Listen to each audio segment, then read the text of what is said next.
in sports. The Sports.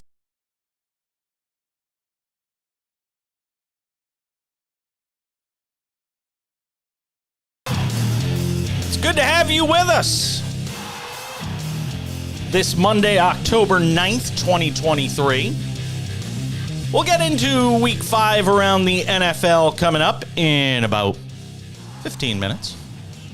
Preview the Monday Night Football game as well, the baseball postseason weekend.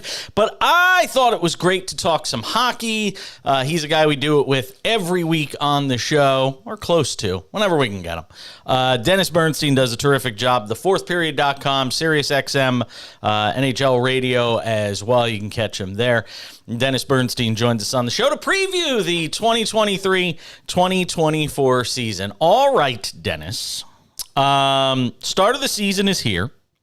Las Vegas Stanley Cup champions last year. What have they done in the offseason? It feels like, looking at the roster, it's a lot of what we saw last year. Make the argument for Bruce Cassidy being able to lead this team to back-to-back championships if that case can be made. Well, Jay, I think the salient point for me is that they kept the team together. Usually when championships are won in professional sports, guys leave, guys get paid. There was one change. Riley Smith, who was an original Golden Misfit, went to Pittsburgh in a trade, but they had replaced him already with Ivan Barbashev, who was an impact player for them. If I'm Kelly McCrimmon and George McPhee, I look at the lack of activity around the other contenders, more than likely because, again, the salary cap didn't move much to 83.5. I'm feeling really good about defending my championship. I really am. They still have the strength at center. They still have 3 solid defensemen. The goaltending might be in question, but right now they are primed to repeat. And, I'm not picking them to repeat. Could they have another deep run? Absolutely. Unless there's some sort of regression from this team. But remember, Jason, we talk about skill and speed and scoring in this league. I'm sure we'll talk about Connor McDavid. The Vegas Golden Knights didn't have a 30-goal scorer last year, and they won the Stanley Cup. So I think they are as prepared as any to win 16 more postseason games for the Stanley Cup. But as you know, it's a gauntlet. So although I think they have a really good shot, I'm not picking them as a repeat champion. Well, how unusual is it, though, in looking back at the last 20 years, 25 years, for a team to not have that one preeminent scorer and be able to do what they did without a 30-goal scorer, to be able to make the run they did last year, to have it be distributed the way it was? How unusual is that when you look back historically? It's very unusual. Usually there's an elite player leading the way, Wayne Gretzky or Mark Messier. There's usually been a guy. Now, the only team I could look at that was kind of like Vegas was last year would be St. Louis in 2019. No real superstars, great players, and Ryan O'Reilly, who won the Conn Smythe, and Tarasenko was a great scorer. Bennington got hot. But I think, again, it proves, Jay, yes, you need a really, really you need an elite surrounding cast, but you might have a guy stand up like Marchessault, who's a good player. Would I have picked him 5 years ago to win a Conn Smythe? No. Would I have picked Aiden Hill to be the goaltender of the championship team? No. So you need those core of players, obviously, to compete in this. But you have a situation where you have these one-off players coming in and putting up great series, like Justin Williams, in 2014 for the Kings. Really solid player, never going to the Hall of Fame, won the Conn Smythe. So it's unusual because it's usually, Colorado with Makar, McKinnon. It's Tampa Bay with Edmund and Stamkos. So it is more the exception than the rule to have a team without elite players, in quotes, winning Stanley Cups. Could Nicholas Hague make a step up from good defenseman to a top 5 defenseman this year?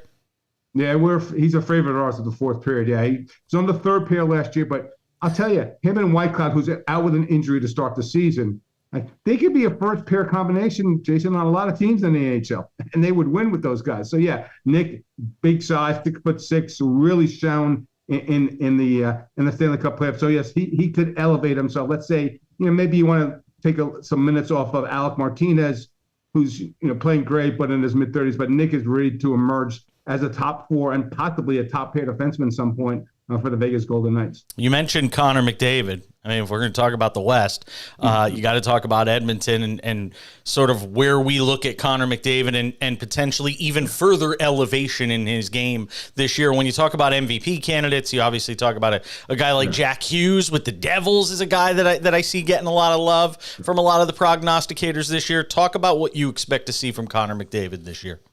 I don't expect, Jason, the 153 points that he put up last year, which in this context of the way the game is played now is otherworldly. I think he wanted to prove a point last year. I remember 2 seasons ago when Austin Matthews scored 60 goals, and I think Connor had 44. People, Connor doesn't score that many goals. He goes, oh, yeah, watch me. What an incredible season last season. But you know what? He's all about winning at this point. And you've heard the rumors going around about his impassioned speech when they got eliminated by Vegas in the second round about how he solely wants to win. And maybe he spreads that wealth a little bit more. Maybe he's not looking to win games 7-4. Maybe the team has to play better defense in late in games. So will he be a finalist for the Hart? Absolutely. You mentioned Jack Hughes. New Jersey has a scary good team. And also go back to Colorado and Nathan McKinnon. I think they'll have a really good team because they play in not as difficult division as the Pacific, but I expect greatness from Connor McDavid. I expect him to lead the league in scoring again. But again, he's just solely focused on winning a Stanley Cup. His legacy's already cemented, Jason, and he's 26, 27 years old. But that final piece of the crown, that final jewel, is a championship, which he's super motivated to do this season. They have a really good team. Are they good enough to win? I'm not sure about their defense and goaltending at this point. We'll know better once we get to the postseason in April. I'll get to the East here in a minute, but I gotta talk about my favorite. I'm a closet Kraken fan, as you know, because their AHL team is here in Palm Springs and made a run to the final game of the Calder Cup Finals last year. So I got to talk about my Kraken here for a second. Mm-hmm. This team made a hell of a run last year, deeper into the postseason. And I think, and you have to be honest, I don't think you thought they'd go that deep into the postseason. No. So give me a thought on Seattle and what they did in this offseason. Was that a one-off, or can they continue to grow? I think they can continue to grow, Jason. Do I think they're going to be a 105-point team and win the division in the Pacific? I don't. So they could have a better team with a lesser record this season. They led the league 5-on-5 in scoring, which we talk about elite players, and probably the last place you want to go and say, okay, this is an elite roster would be Seattle. But that's what they did. And so I don't see any difference. They've adhered to Dave Hackstall's system in the second season. They're a pesky team. They get contributions from all 4 lines. They have steady defense. If Grubauer would ever play to his contract, Jason, then you could talk about winning the division. But yeah, I think more of the same. So I think a 95 to 100-point team, that might not get them in the playoffs because I expect improvement from Calgary this season. But yeah, I think more of the same from this team. I don't expect a lot of progression from the Seattle Kraken. So they'll be in the conversation for the playoffs again next year. And Jason, that's why you hear about expansion in the NHL, because when you look at the last 2 teams that went expansion, Vegas won in 6 seasons. Seattle beat the defending champions last year in the postseason. So that's why you hear about maybe Atlanta or Salt Lake or Houston. But yeah, I expect more of the same. Seattle, a highly competitive team. Go to the East and talk about Florida. Obviously, this magic carpet ride they went on last year, starting with just barely getting into the playoffs, the comeback against the Bruins, all the way to the Stanley Cup final where they eventually ran out of gas, and certainly in net they ran out of gas. Give me a thought on Florida. I have to give them some love as they were a finalist last year. Okay, I'm not going to give them his love as much as you will. So I think they're 5th in the division. They're really banged up to start the season, right? 5th. Oh wow, 5th in the division. Yeah. Well, I love Buffalo. I think Buffalo could be the top 3 in the Atlantic. I really do. There's a lot of injuries. Ekblad's hurt. Kachuk had that cracked sternum in the playoffs that rendered him useless in the Cup final. And remember, Jason, as much as we want to talk about their great run, they made the playoffs by 1 point. And they shouldn't have made the playoffs. If Pittsburgh hadn't lost to Chicago in the last game, they're not even in the playoffs. Great run, but I don't think they're the top of the division. I think Toronto's going to win the division in the breeze. I think at best they're a wild card team because of the injuries to start and the fact that they weren't that great of a team in the regular season. But you know what they say, it's all a reset when you get the game one in the Stanley Cup playoffs. You obviously like Buffalo. What do you think of the Devils? Jack Hughes, like I mentioned earlier in this conversation, Dennis, is a guy that's getting a lot of love, potentially as an MVP candidate. Talk to me a little bit about the Devils. Obviously beat the Rangers last year, able to win that series, those rivals. And then, again, another team that just looked like that was their Stanley Cup final, beating the Rangers. Give me a thought on the Devils as we get ready for the start of the season. Very good. A lot of talent. They add a 34-goal scorer in Tyler Toffoli, who I know from his days here in Los Angeles. This is a team that have a deep playoff run. Now, the one obstacle is that a really good team in the division is the Carolina Hurricanes, and that's the challenge. So the Devils could have a repeat of last season where they do 109, 110 points and miss by a couple seasons, but this is a team that's ready. The one question mark, Jason, is the goaltender. Everything else is in place. Jack Hughes has emerged. Nico Hischier might win the Selke Trophy. That's a solid 1-2 punch in the middle. And Jason, to be honest with you, when you draft two guys first overall, you should have a pretty good solid 1-2 punch in the middle. These are elite players. But yeah, this is a very dangerous team who I wouldn't be shocked if they got to a Stanley Cup final. They're that good. I just like Carolina a little bit more because they smother you defensively. But, you know, it's a lot. I remember the tough times in New Jersey when the first year Jack Hughes and they had to make the playoffs in the sixth season. This is a legit Stanley Cup contender, Jason, where, you know, in June, if we're playing final games in Newark, I wouldn't be surprised. Connor Bedard is obviously all the talk when it comes to the future of this league, and Chicago desperately needs something to sort of spark a fire for that organization. Once a proud NHL franchise that has fallen from glory. Give me some thoughts on what you expect in this first year out of Connor Bedard and sort of the trajectory here for the Blackhawks. Yeah. Well, you mentioned fire, so I'll use the same fire analogy. The torch has been passed from Jonathan Taves and Patrick Kane to now Connor Bedard. His surrounding cast isn't great, so don't expect playoffs from this team. And there's over-unders with respect to his point totals. I don't expect that much because when I look around and see the rest of the supporting cast, I don't see him generating a lot of goals for other players. So I think that coming in, the way everybody talks about this kid, you see some of the highlights, 30 goals, 30-6, 60 points. They improve gradually, but they're not a playoff team because, again, there's so many holes in that roster. Kyle Davidson, he got manna from heaven when he got that first overall pick in Connor Bedard, but he still has to build this team around it. It's not close to being a playoff team. So it'll be exciting days in Chicago. Now you have some hope with Connor Bedard, but I think they're a little couple of seasons away from being a legitimate playoff team. Where do the Bruins go? You know, Bergeron retires, obviously. This team that coughed up what was thought to be an insurmountable lead against the Panthers. Where do the Bruins go this year? They go backwards. They go to a wild card team. You're losing two great centers. So, you know, I know they talk about Charlie Call and Pavazak, and they have this 19-year-old rookie center as well. That's a lot of experience to take off this team. And they could still be a very good team. They could be a 100-point team. They could be a wild card team. That's what they could be. So I just, and there's age, you know, if Marchand gets hurt, fine. Yes, they still have a great defense. People argue they have the best goaltending tandem in the league in Swayman and Olmark. But again, the way they lost in the playoffs, Jason, you lose veteran leadership like you did, and your first one or two centers. I think they take a major step back. And Jason, let's be real. They were going to take a major step back. They weren't going to be a 135-point team anyway. You would figure maybe 115, but now with Krejci and Bergeron gone, I think you could see a 30-point regression from the Bruins, and they'd still be a 105-point team. So not a bad team, but certainly not the overwhelming favorite they were last season when they set all kinds of records. No, and I'm still talking to Bruins fans who are suffering from some PTSD from what took place last year. How about the Rangers? We talked about the Devils. Talk about their crosstown rival, or cross-river rival, if you will. Obviously, the disappointing finish to last year. Where are the Rangers headed? Well, they had Blake Wheeler, who isn't the greatest locker room guy, but he replaces what they were trying to get out of Kane and Tarasenko. They still have the goalie in Shesterkin. And when you have that goalie, you got a puncher's chance to win any round. They're a cut below New Jersey and Carolina in the Metro, so I'll place them third. I know it's the season's becoming a referendum on Alexis Lafreniere, the first overall pick from a couple of seasons ago. People seem to think that Capo Caco is going to be that 30-goal scorer they got him when they got him second overall a couple of seasons ago. But with Lafreniere, there's question marks where he plays. He's going to start on the right side. He certainly did miss with Gerard Gallant, so maybe with Peter Laviolette, more structure in his game, maybe he's going to emerge. But I think they'll go as far as those two kids take him. You know what you're going to get from Zibanejad and Panarin and Kreider, and certainly Shesterkin. The defense is still solid. I just think a couple of the top two in the Metro could be a dangerous team in the playoffs, but are they a four-round team? I'm going to have to see some more depth from this team in the playoffs because that's usually what happens. You shut down Panarin, you shut down Zibanejad, you win the rounds, and that's what's been happening to the Rangers in the last couple of seasons in the playoffs. Give me one team in each conference that you expect to make a big leap from what they were a year ago. Okay, so Calgary missed the playoffs by a point or two, and they lost 17 games after regulation. Now, they hated the coach in Darryl Sutter, so he's gone. Ryan Husk's behind the bench.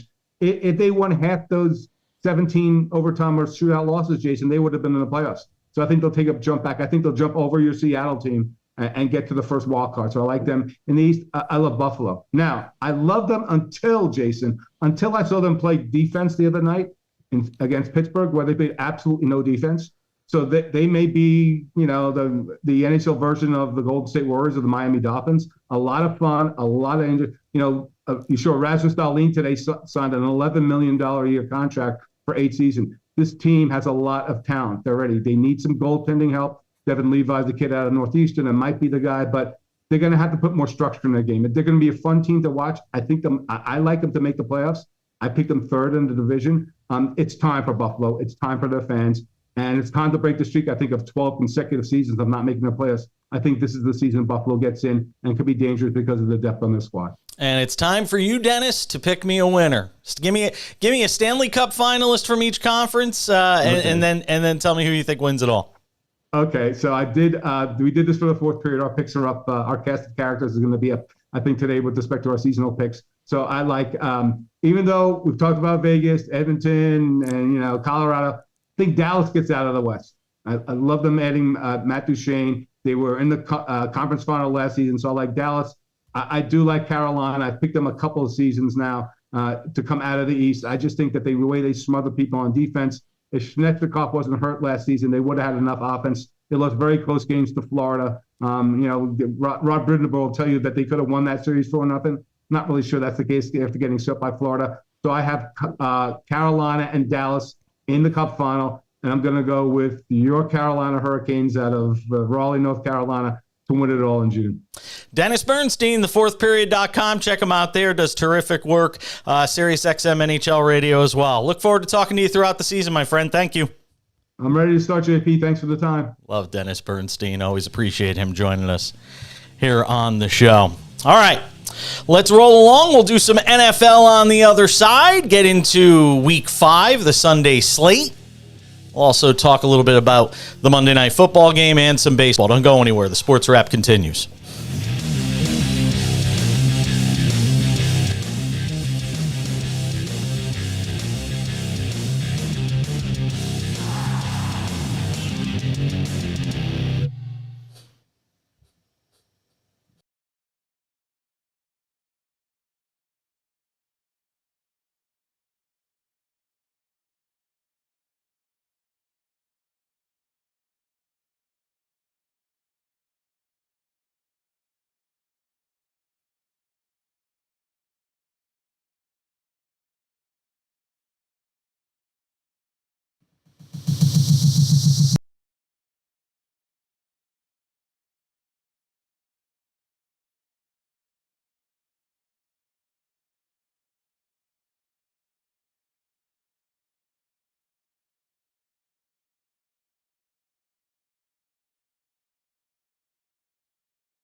All right, good to be back with you here on the show on this Monday edition of Sports Wrap. If you haven't checked out the podcast yet, make sure to subscribe. It's on Spotify, all those places. We are also going to be adding the video version of the podcast, the vodcast, if you will, to Spotify. So you will actually be able to watch the show on replay every day over on Spotify. We'll be adding that starting today.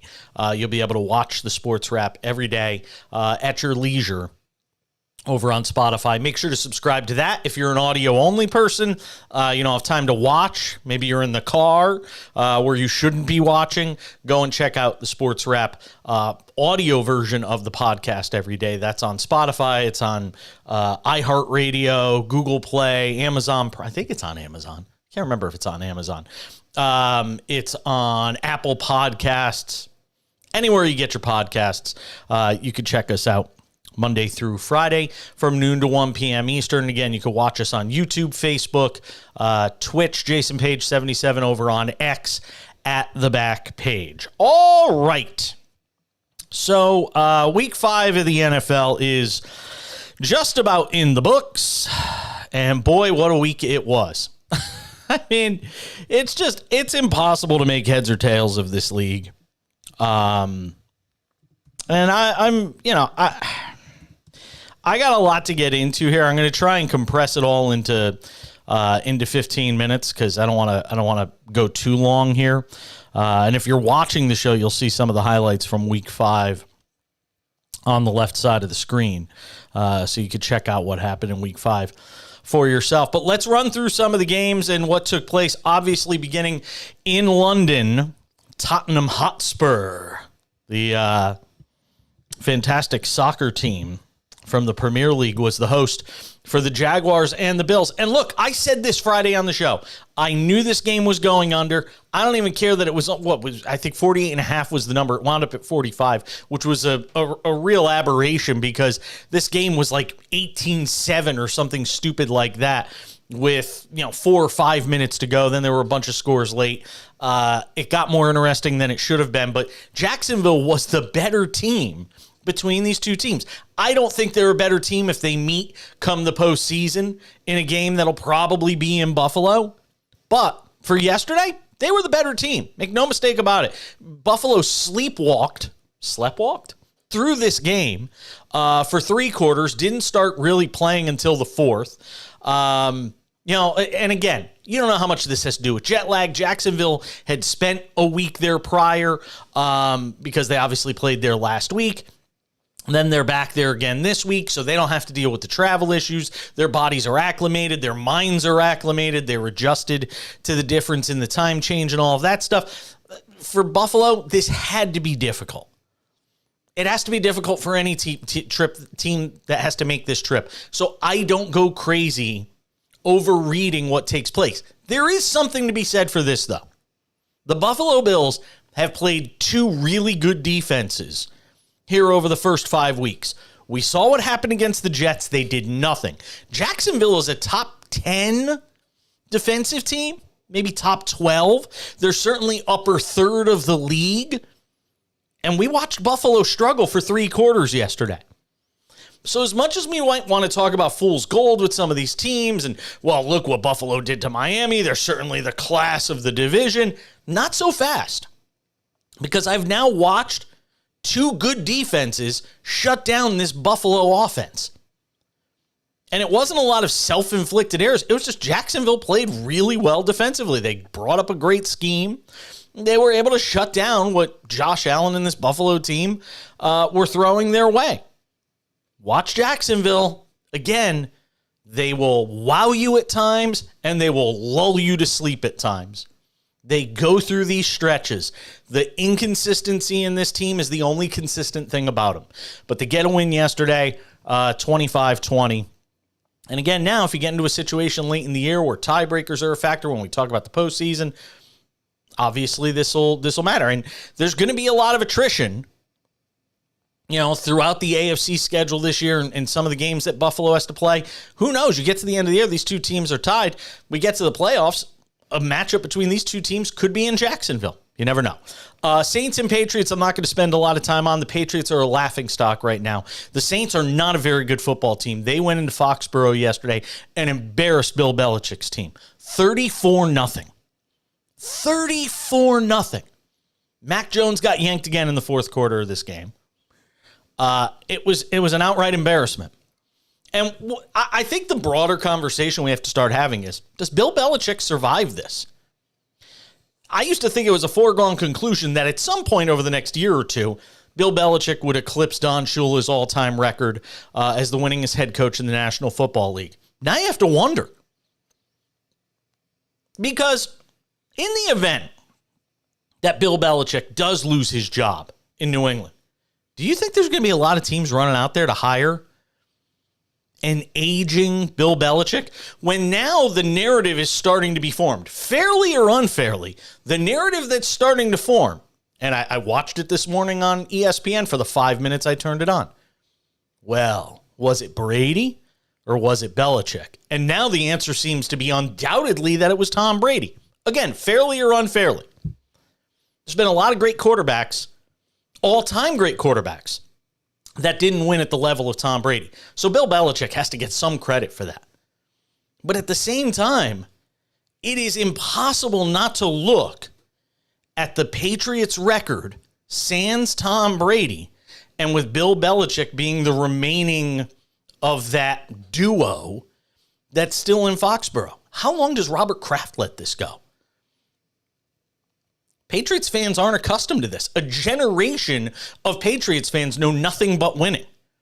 They had become the gold standard in the NFL. And you wonder what Tom Brady's thinking watching all this. Remember, Bill Belichick forced him out. And he has said some nice things about Belichick since retiring. He even got teary-eyed once during an interview talking about his love for Belichick. But make no mistake about it, Bill Belichick didn't really want Tom Brady anymore. So Tom Brady went to Tampa and proved he could still win, and he won a Super Bowl. Look at Bill Belichick before Tom Brady. Look at Bill Belichick after Tom Brady.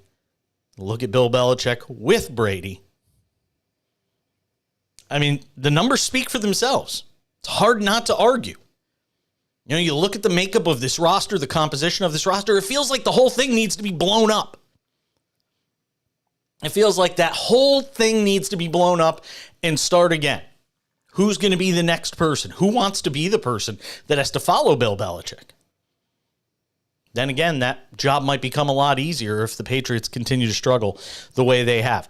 Titans and Colts, Anthony Richardson gets hurt again. And if not for, I mean, look, we talk about this all the time. At least I do. The dereliction of duty that takes place in a lot of organizations when it comes to making sure their backup quarterback situation is solid, that it's tenable. The number of teams that just don't care. The number of teams that don't do their homework, that don't get a viable backup. You hearing me, Jets? Zach Wilson? Gardner Minshew wins another game as essentially the starting quarterback in Indianapolis because Anthony Richardson got hurt in this game. AC sprain, right shoulder. You got to wonder how much time he's going to miss because of that. Colts beat the Titans 23-16 in this weird AFC South. I don't know what to make of it. And just imagine, I cannot express this enough. First of all, on Anthony Richardson, you cannot be your franchise-changing quarterback if you can't stay on the field, if you can't stay healthy.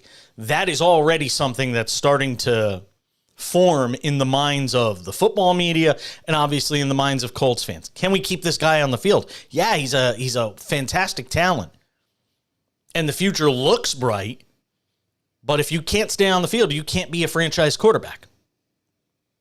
Think about if the Jets had Gardner Minshew. I'm dead serious about this. Who was out there and available this offseason.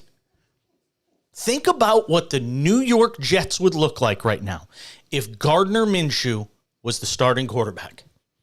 Just sit and think. Do like a dream scenario. Do we have like harps that can play? Yeah. Imagine what the Jets would look like right now if Gardner Minshew was their starting quarterback instead of Zach Wilson. Not saying they're winning Super Bowls, but they're a playoff team. Falcons beat the Texans 21-19. And look, I have to do a mea culpa here. I said teams were going to continue to challenge the Falcons to throw the football because Desmond Ridder could not throw the football. Yesterday was his finest day as a professional throwing the football. 28 of 37, 329, a touchdown. He outgunned C.J. Stroud, who continues to do amazing things as a rookie at the quarterback position. Set a record yesterday. Most pass attempts as a rookie without throwing an interception. He still hasn't thrown one. And he led Houston down the field for a go-ahead score late in this game. Desmond Ridder able to counter.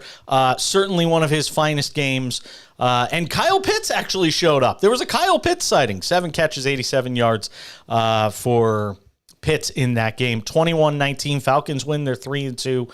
The NFC South, much like the AFC South, is kind of hard to get your head around. Ravens and Steelers, and I don't even know where to begin with this. I don't know where to go with Ravens Steelers because I am not a believer in Pittsburgh. I told you that I was not a huge believer in Baltimore, although I put them in my contender or pretender list. I had them as a contender last week.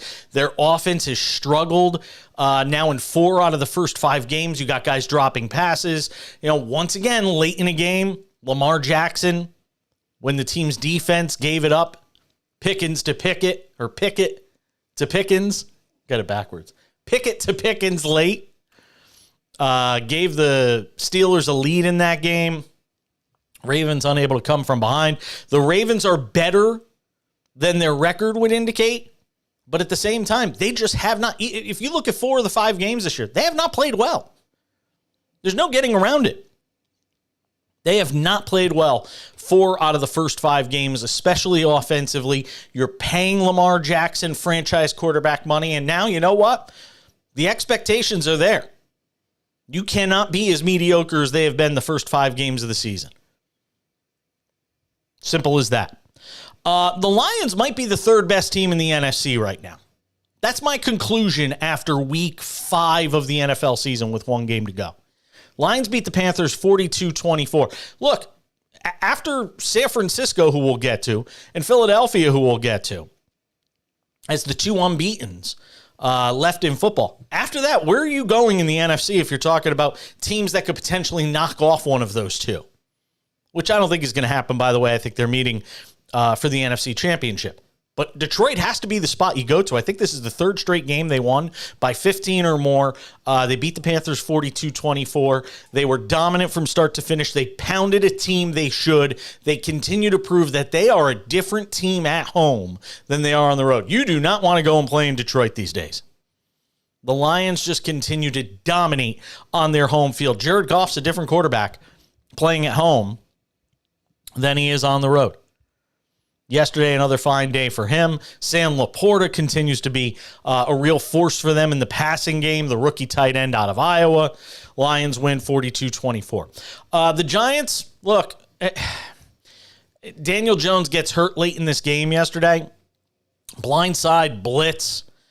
He gets drilled in the back, neck injury. We'll see what the status of him is as we go throughout the week. The Giants are 1-4. Their season is basically on the brink at this point.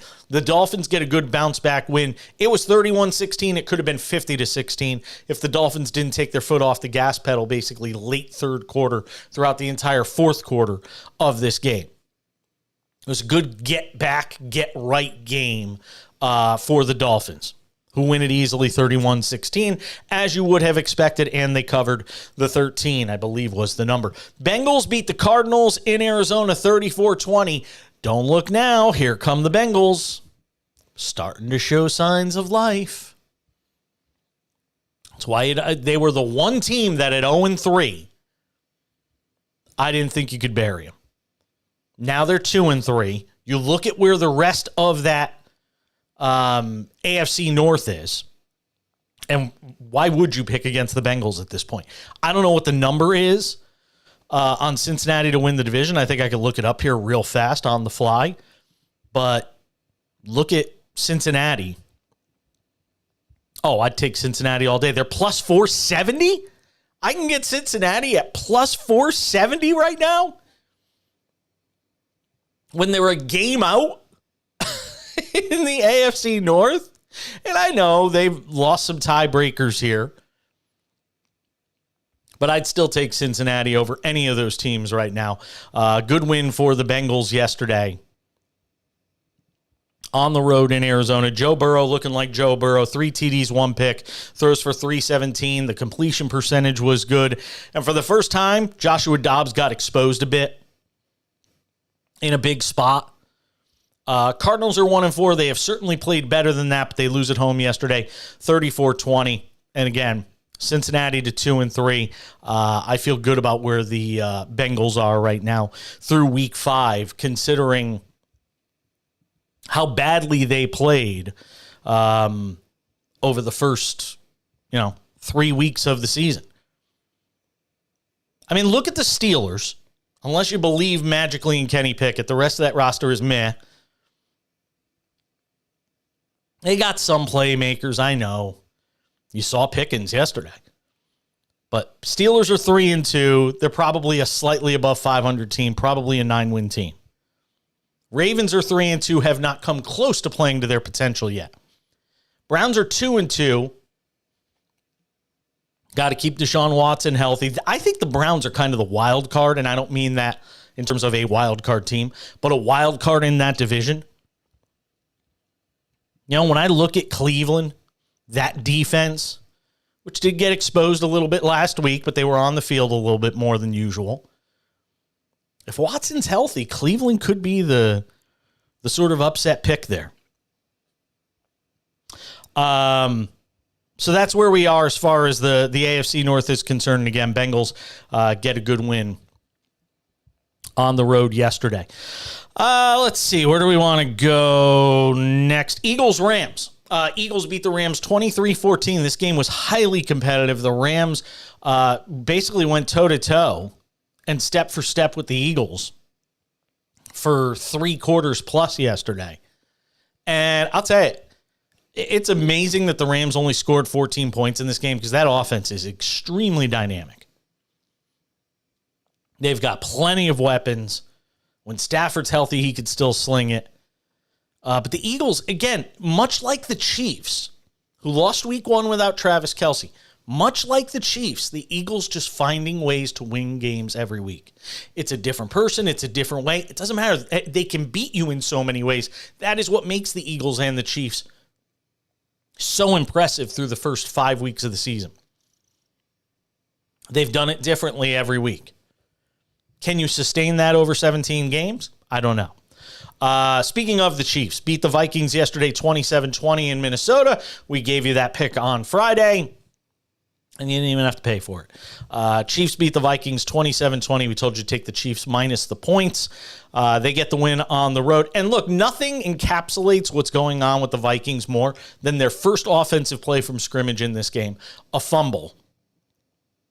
And it's all downhill from there. And I think they might have even briefly had a lead in the second quarter of this game. But did you ever feel like Kansas City wasn't going to win this game? Be honest. Did you ever feel like there was a moment in this game where you're like, you know what, the Chiefs, they may not win?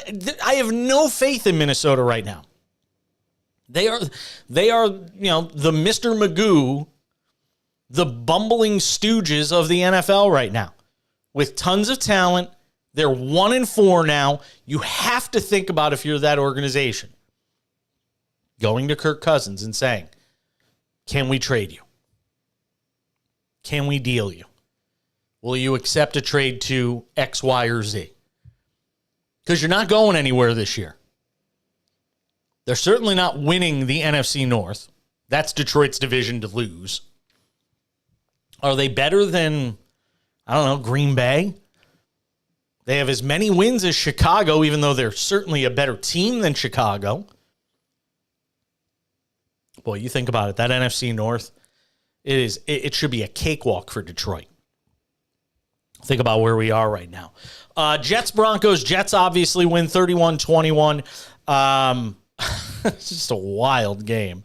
Russell Wilson ended this game with a fumble, and Sean Payton yelled at him as he was coming off the field. There was some sort of altercation between the two of them where Payton was not happy after that fumble from Wilson late in that game, which led to a Jets touchdown. scoop and score. And if you looked at Sean Payton, I thought I read his lips, and I got to ask our buddy Nick Ferguson in Denver if he knows anything about this. Former NFL safety who comes on the show. It looked like Sean Payton said something to Russell Wilson about changing the play. Payton was not happy. Nathaniel Hackett gets his revenge against Denver and certainly against Sean Payton, who called it one of the worst head coaching jobs in the history of the NFL last season with Nathaniel Hackett there as head coach. Denver has 1 win. The Jets have 2 wins, and the Jets are playing without their franchise quarterback. And say this about the Jets. They're 2-3. Without Aaron Rodgers, I don't know how much more you could ask for right now from this team. Zach Wilson made some nice throws again in this game. And Breece Hall broke a long one for the Jets. They get the win. Last but not least, we got to talk about the Dallas Cowboys. When you set expectations the way Jerry Jones did for this game on Sunday night in Santa Clara against the Niners. When you set those kind of expectations and your team loses 42-10, you just got to go crawl in a hole and hide. Because clearly the expectations and what Jerry Jones thought this team was is not what it is. And it's why I make the argument that after San Francisco and after Philadelphia in the NFC, the team to talk about is Detroit. I no longer can put Dallas in that conversation. When you're the starting quarterback for the Cowboys, and you do what the Cowboys had done through most of this season so far, sans the loss, obviously in Arizona, against a Cardinals team that may have taken some people by surprise that week. Cast all that aside. When you are the Dallas Cowboys and you're Dak Prescott, you're going to be graded on 3 or 4 games during the regular season. And it's how you perform in those games against the best teams in the league that's going to dictate the narrative. And right now, the narrative for the Cowboys is they can't beat good teams. We saw what San Francisco did to them last year in the postseason. We saw what they did to them last night. I'm done talking about Dallas as a contender. They are clearly not a contender. And we'll do contenders and pretenders on the show tomorrow. But I think you know where we stand when it comes to Dallas. Do we even have to say it? And the 49ers are a juggernaut right now. They're the best team in the NFL. If you're doing power rankings right now and you have anybody above San Francisco, you should be piss tested. Take the cup, go to the men's room, go into a stall, make sure you give us yours because you're on something. San Francisco is the best team in the league. It's not even close through the first 5 weeks. If that team remains healthy, they are the best team in the NFL. Period. Full stop. That is week 5 in the NFL as far as Sunday is concerned. You got thoughts? Leave them in the comments section or just hit me up on X at the back page. Again, on X at the back page. Monday Night Football. What do we think of the Monday Night Football matchup? We'll talk about it coming up as the Sports Wrap continues.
continue on this Monday edition of the Sports Wrap. Good to have you with us. Whether you're listening to us on the podcast, watching us live on video, where we stream the show on X at the back page, over on Twitch, Jason Page 77, YouTube, just look for the Sports Wrap with Jason Page, or just look for the Sports Wrap with Jason Page on Facebook. If you are not subscribed to the podcast yet, it's on all your favorite podcasting platforms. And starting today, we will actually have the vodcast of the show available over on Spotify as well. So no excuse. You can find the show just about any way you want. Green Bay is 2-2. Las Vegas is not 2-2. They're not very good. They're 1-3. And Jimmy Garoppolo should be under center for this game tonight. And look, I mean, these two teams are in sort of a transitionary stage, and one is the trajectory of one is going up, and the other is sort of, going in a straight line, if not maybe going towards the wrong direction, that being the Raiders.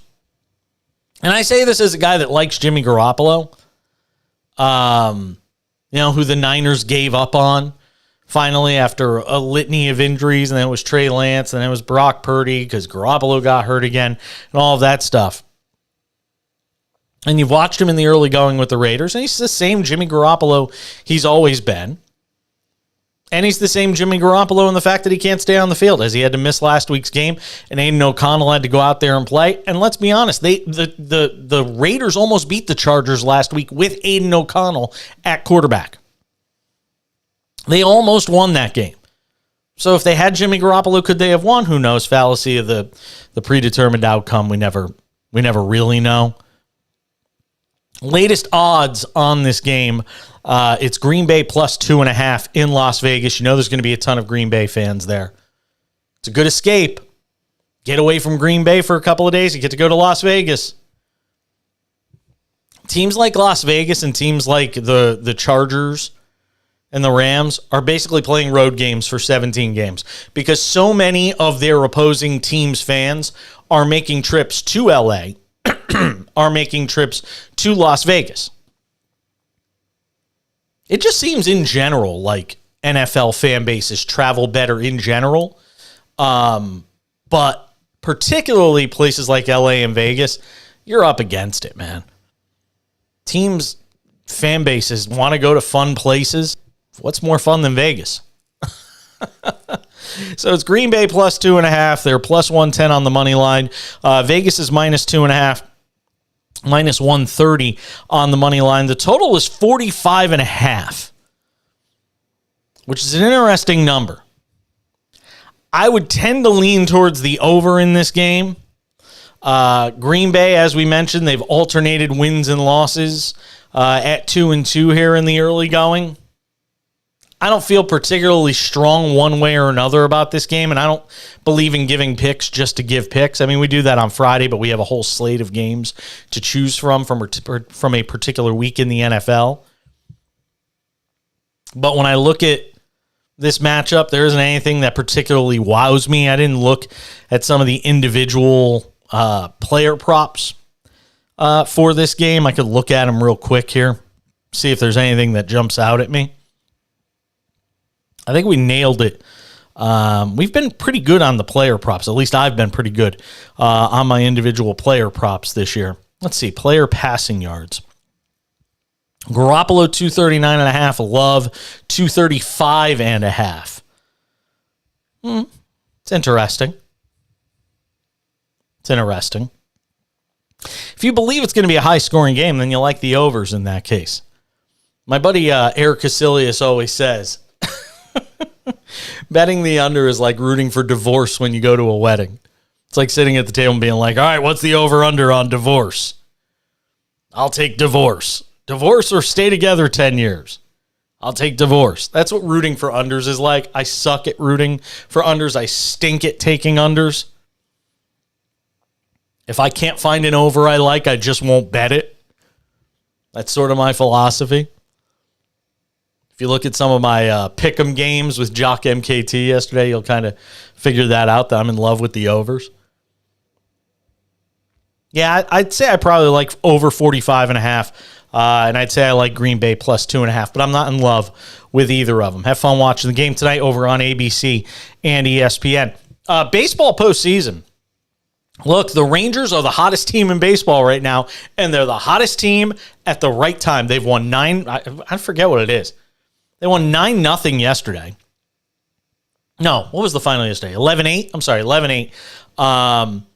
They won the day before that. I mean, they went. Let's put it this way: they've won 4 games in a row in this postseason. Let's just scrap everything I just said and sum it up this way: they won 4 games in a row here in the postseason to start the postseason. 2 against a 100-win team and 2 against a 100-win team. It's all you need to know about baseball. What they win? 84 games this year. Lost out on winning the division, and we continue to see this theme of rust versus rest. We continue to see this theme of rust versus rest. And teams that continue to play, that don't have to wait for, basically a week to play a meaningful baseball game, those teams performing better than teams that have to sit and wait for 5 or 6 days to play their next game. I mean, Clayton Kershaw and the Dodgers got blitzed in game 1 by Arizona. And I said it when we talked about all the pressure is on the Dodgers in this series. Arizona could not be playing with more house money. You would say the same thing with Baltimore, but they won 101 games and they won a tough AL East. The expectations have to be set higher than they are for Arizona, who barely gets into the postseason and is easily a year ahead of schedule. It feels like the year ahead of schedule timetable for Baltimore has moved up to being a now. I don't want to hear Orioles fans say, well, we made the playoffs. We won 101 games. We won the AL East. It's a great year regardless. No, it's not. You're deluding yourself because you never know if you're going to be able to get into this position again, if guys are going to be healthy, if you're going to have this opportunity in what feels like a wide open AL. Baltimore's down 2-0. Do we honestly think they're going to win the next 3 games and beat Texas in that series? Watched Philadelphia beat Atlanta in game 1. This postseason continues to prove in baseball, man. It's not how you play for 162 games. It's how you play from 163 on.